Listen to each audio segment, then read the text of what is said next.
ভোটের আগে ও পরে মাঠ পর্যায়ে সব মিলিয়ে ৮ দিন আইনশৃঙ্খলা বাহিনী রাখার প্রস্তাব দিয়েছে নির্বাচন কমিশন।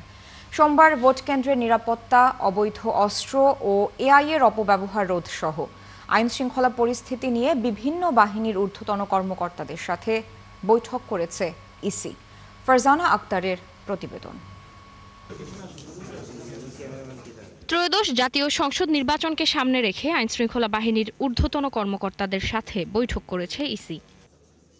বৈঠকে উঠে এসেছে ভোট কেন্দ্রের নিরাপত্তা, অবৈধ অস্ত্র ও এআই এর অপব্যবহার রোধ সহ বিদেশি পর্যবেক্ষক ও সাংবাদিকদের নিরাপত্তার বিষয়। কেন্দ্র, ভোট গ্রহণ কর্মকর্তা, ভোট কেন্দ্রের নিরাপত্তা, ভোট কেন্দ্রের সংখ্যাগত হিসাব, নিরাপত্তা, নির্বাচনী এলাকা তথা সমগ্র দেশের নিরাপত্তা এবং সম্পর্কে একটা কর্মপরিকল্পনা প্রণয়ন, আইন শৃঙ্খলা রক্ষা বাহিনী সমূহের ভিতরে যারা কাজ করছেন মাঠ পর্যায়ে এবং করবেন তাদের ভিতরে একটা সমন্বয়। বৈঠকে ভোটের আগে ও পরে ৮ দিন আইনশৃঙ্খলা বাহিনী মোতায়েনের প্রস্তাব নিয়ে আলোচনা হয়।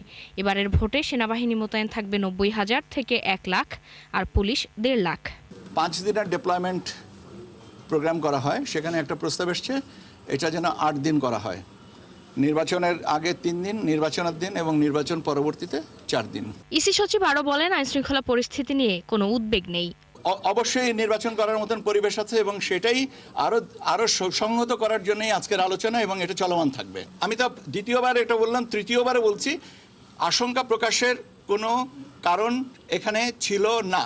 নির্বাচনী প্রচারণায় ড্রোন ব্যবহারে নিষেধাজ্ঞা থাকলেও আইনশৃঙ্খলা বাহিনী তাদের কাজে ব্যবহার করতে পারবেন। ফারজানা আক্তার, ৭১, ঢাকা।